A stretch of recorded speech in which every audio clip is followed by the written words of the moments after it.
ಬೆಂಗಳೂರಿನಲ್ಲಿದ್ದಂತಹ ಆ ಹಸಿರು ಬಾವುಟ ದೊಡ್ಡ ವಿವಾದದ ತಿರುವನ್ನೇ ಪಡ್ಕೊಳ್ತಾ ಇತ್ತು. ಹಸಿರು ಬಾವುಟ ತೆಗೆದು ರಾಷ್ಟ್ರ ಬಾವುಟವನ್ನ ಹಾಕಿ ರಾಷ್ಟ್ರ ಪ್ರೇಮ ಮೆರೆತಿರೋ ಬಗ್ಗೆ ಹೇಳ್ತೀವಿ. ಈ ಸ್ಟೋರಿ ನೋಡಿ. ಬೆಂಗಳೂರಿನಲ್ಲಿ ಹಸಿರು ಬಾವುಟ ವಿವಾದ. ಹಸಿರು ಬಾವುಟ ತೆರವು ಮಾಡಿದ ಪೊಲೀಸರು.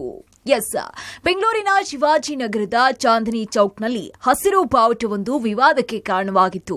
ಬಿಬಿಎಂಪಿ ಕರೆಂಟ್ ಕಂಬಕ್ಕೆ ಹಾಕಿದ್ದ ಹಸಿರು ಬಾವುಟ ವಿವಾದಕ್ಕೆ ತಿರುವು ಪಡ್ಕೊಳ್ತಾ ಇದ್ದಂತೆ ಪೊಲೀಸರು ಎಚ್ಚೆತ್ತು ತೆರವುಗೊಳಿಸಿದ್ರು. ಇನ್ನು ಸಾಮಾಜಿಕ ಜಾಲತಾಣದಲ್ಲಿ ಚಾಂದಿನಿ ಚೌಕ್ನಲ್ಲಿನ ಹಸಿರು ಬಾವುಟ ಬಗ್ಗೆ ಭಾರಿ ಚರ್ಚೆ ಹಾಗೂ ಆಕ್ರೋಶ ಶುರುವಾಗಿತ್ತು.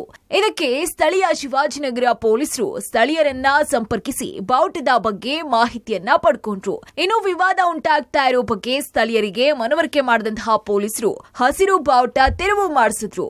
ಅಂದಹಾಗೆ ಹಸಿರು ಬಾವುಟ ಇದ್ದ ಸ್ಥಳದಲ್ಲಿ ರಾಷ್ಟ್ರಧ್ವಜ ಅಳವಡಿಸಿ ಮುಂದಾಗುವ ಅಹಿತಕರ ಘಟನೆಗೆ ಬ್ರೇಕ್ ಹಾಕುವ ಕೆಲಸ ಮಾಡಿದ್ರು.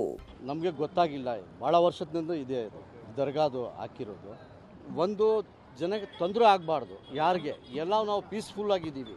ನನ್ನ ಹತ್ರ ಹೇಳಿದ್ರು ಈ ಫ್ಲಾಗ್ ಯಾರು ಹಾಕಿದ್ದು, ಇದು ತೆಗಿಬೇಕು ಅಂದ್ಬಿಟ್ಟು ಹೇಳಿದ್ರು ಇನ್ಸ್ಪೆಕ್ಟ್ರು. ಅದು ತೆಗ್ದು ದರ್ಗಾ ಹತ್ರ ಆಗಿಬಿಟ್ಟಿದ್ದೀನಿ ನಾನು.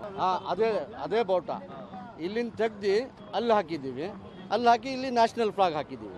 ಇಲ್ಲಿ ಜನ ಎಲ್ಲ ಒಗ್ಗಟ್ಟಾಗಿದ್ದೀವಿ, ಹಿಂದೂ ಮುಸ್ಲಿಂ ಕ್ರಿಶ್ಚಿಯನ್ಸ್ ಎಲ್ಲ ಒಗ್ಗಟ್ಟಾಗಿದ್ದೀವಿ. ನಾವು ದುಡಿತೀವಿ, ನಾವು ಇಲ್ಲೇ ಸಂಪಾದನೆ ಮಾಡ್ತೀವಿ, ಗಲಾಟೆ ಆಗತ್ತೆ. ಸುಮ್ಮನೆ ಯಾಕೆ ಅದು ಮಾಡ್ಕೊಂಡು ಬಾವುಟದಿಂದ ಏನು ಬರೋ ಐತೆ ನಮ್ಮ ಇದು ಮನಸ್ಸಿನಲ್ಲಿ ಇರಬೇಕು ಅಷ್ಟೇ, ಸಾಕು. ಜಾತಿ ಪಾತಿ ಭೇವ ಎಲ್ಲ ನಮ್ಮ ಮನಸ್ಸಲ್ಲಿ ಇರಬೇಕು ಅಷ್ಟೇ. ಗಲಾಟೆ ಮಾಡ್ಕೊಂಡಿದ್ದಾರೆ ಏನು ಬರಲ್ಲ. ಹೌದು, ಮಂಡ್ಯದ ಕೆರಗೋಡುವಿನಲ್ಲಿ ಹನುಮ ಧ್ವಜ ವಿವಾದದ ಮಧ್ಯೆ ಶಿವಾಜಿನಗರದಲ್ಲಿರುವಂತಹ ಹಸಿರು ಧ್ವಜ ಚರ್ಚೆಗೆ ಕಾರಣವಾಗ್ತಾ ಇದೆ.